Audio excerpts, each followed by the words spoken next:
Assalamualaikum warahmatullahi wabarakatuh. Halo semuanya, perkenalkan di sini saya Cahyati. Saya akan membahas secara singkat teori psikoanalisa dalam konseling. Selamat menyaksikan.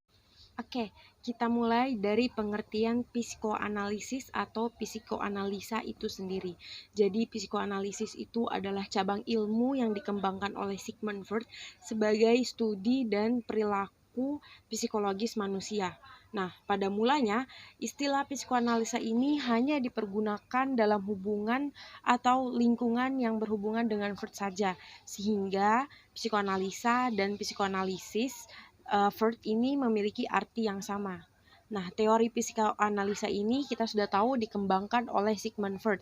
Nah, psikoanalisa dapat dipandang sebagai teknik terapi dan sebagai aliran psikologi.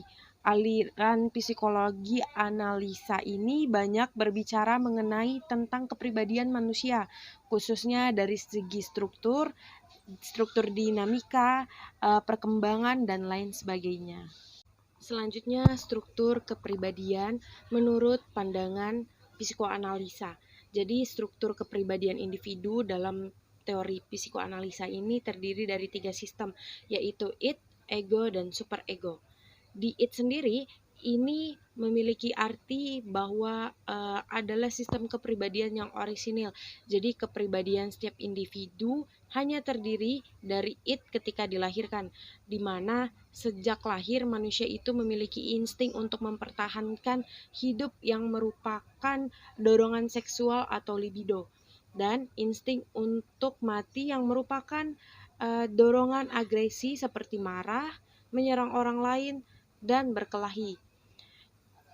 Id disebut kenyataan psikis yang sebenarnya karena id ini merupakan pencerminan dari penghayatan subjektif dan tidak mengenal kenyataan objektif.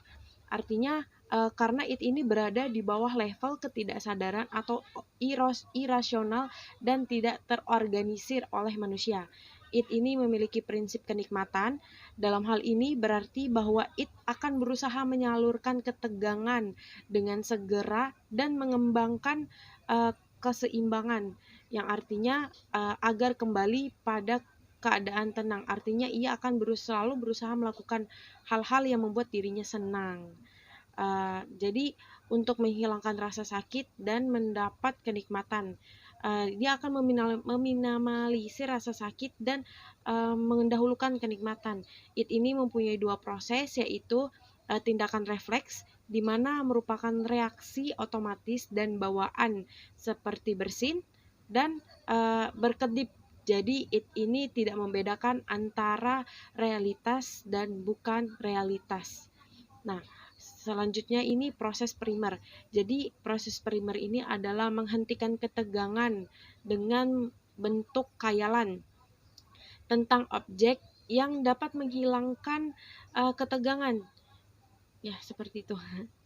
Jadi contoh dari id ini adalah di sebuah acara, ini saya merasa kehausan sehingga saya mengambil air minum milik rekan saya yang berada di samping saya. Nah, jadi itu prinsip kenikmatannya id. Yang kedua itu ada ego. Ego ini merupakan bagian yang memiliki kontak dengan realitas atau dunia luar. Ego bertindak sebagai eksekutif yang mengatur, mengontrol, serta meregulasi kepribadian. Ego mengatur lalu lintas id dan superego dan dunia. Tugas utama ego adalah memediasi antara insting dan lingkungan sekitar. Jadi ego ini mengendalikan kesadaran dan melaksanakan sensor. Nah, yang diatur oleh asas kenyataan. Jadi ego berlaku realitas dan berpikir logis serta merumuskan rencana tindakan bagi pemuasan dan kebutuhan. Nah, jadi ego ini tempat bersemayamnya itu intelijensi dan rasionalitas yang mengawasi atau mengendalikan stimulus-stimulus buta dari id.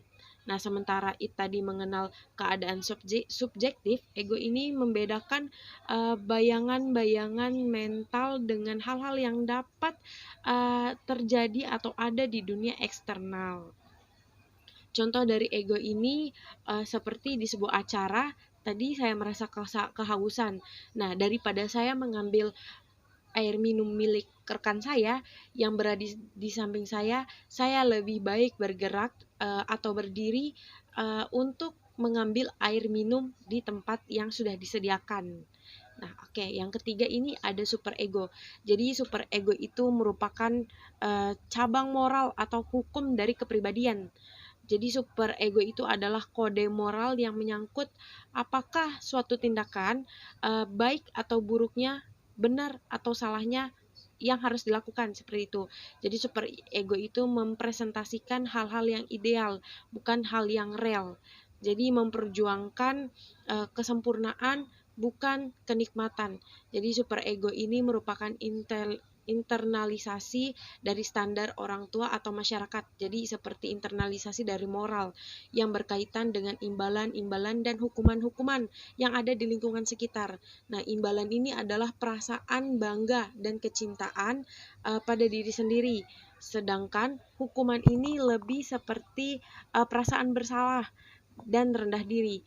Jadi super ego ini berfungsi merintangi impuls atau stimulus-stimulus dari id, terutama stimulus seksual dan agresif, serta mendorong ego untuk menghentikan tujuan realitas dengan tujuan moralitas untuk menggantikan. Jadi super ego ini mengejar kesempurnaan. Jadi dengan demikian, seolah-olah super ego ini selalu menentang id dan ego, serta selalu berusaha untuk membentuk bayangannya sendiri. Nah, contoh dari super ego tadi adalah di sebuah acara tadi saya merasa kehausan. Jadi daripada saya mengambil air minum milik rekan saya lebih baik bergegas atau berdiri untuk mengambil air minum di tempat yang seharusnya. Nah, walaupun dalam keinginan atau dalam hati saya ingin mengambil air minum milik rekan saya tadi. Cuman saya berpikir kalau saya melakukan itu nanti rekan saya akan merasa tidak nyaman. Nah, jadi lebih ke realitas-realitas seperti itu. Nah, jadi dari struktur kepribadian tadi itu akan menghasilkan pribadi yang sehat dan pribadi yang bermasalah. Apa sih pribadi yang sehat itu? Jadi pribadi yang sehat menurut teori psikoanalisa tadi adalah pribadi yang mampu menyelaraskan antara id, ego, dan super ego, sehingga dalam pribadi secara utuh manusia tidak mengalami masalah yang berhubungan dengan kecemasan. Nah, ego ini bertindak secara rasional dan bukannya secara irasional. Jadi ciri-ciri pribadi yang sehat itu menurut psikoanalisis adalah sebagai berikut. Yang pertama, egonya itu bersifat secara realistis. Dan yang kedua, dapat menggunakan struktur kepribadian secara efektif. Dan yang ketiga, mekanisme pertahanan dirinya bersifat efektif. Nah, apa sih pribadi yang bermasalah? Kalau tadi ada pribadi yang sehat, ini pribadi yang bermasalah. Jadi pribadi yang bermasalah itu seseorang dikatakan sebagai pribadi yang bermasalah apabila di dalam dirinya terjadi ketidaksinambungan antara id, ego, dan super ego. Terjadi kecemasan-kecemasan yang akan masa lalu dan ketakutan akan masa depan. Memiliki pertahanan diri yang tidak baik sehingga secara sadar maupun tidak sadar itu mempengaruhi perilaku atau tindakannya secara nyata. Jadi ciri-ciri pribadi yang bermasalah ini menurut psikoanalisa diantaranya terjadi kecemasan dan serta mekanisme pertahanan dirinya itu tidak berfungsi secara efektif. Contohnya, saya ingin menggunakan handphone baru, alih-alih saya menabung uang untuk membeli HP, saya diam-diam mengambil HP milik teman saya. Sehingga dari tindakan itu saya akan selalu merasa cemas dan mengalami rasa takut yang akan mengganggu ketenangan hidup saya. Jadi seperti itu.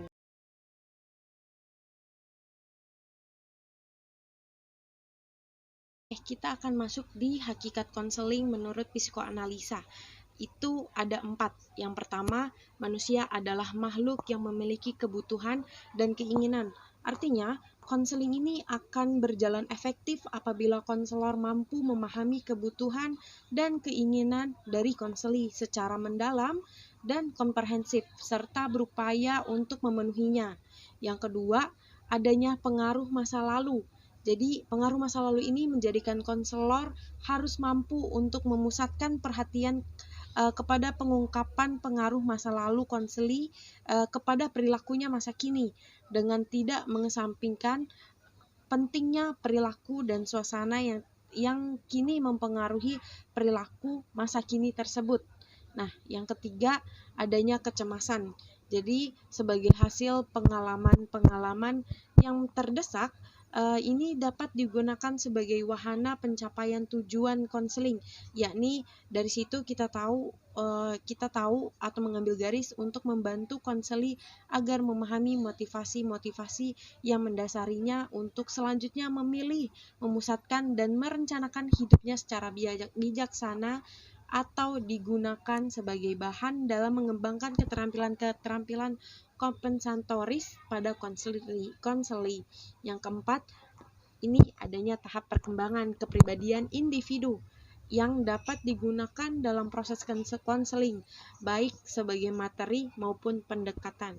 Nah, jadi konsep ini memberi arti bahwa konseling pada konseli akan efektif apabila materi, metode, dan teknik konseling disesuaikan dengan tahapan perkembangan kepribadian tersebut dalam kapasitasnya.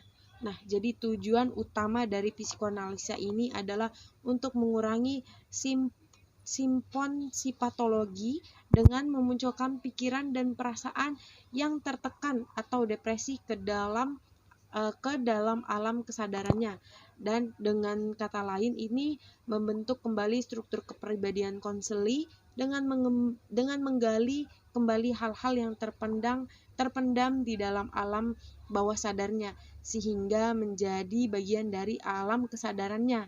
Nah, jadi dapat kita ketahui bahwa sumber konflik yang merupakan materi-materi yang tertekan dalam alam bawah sadar ini menjadi awal kehidupannya.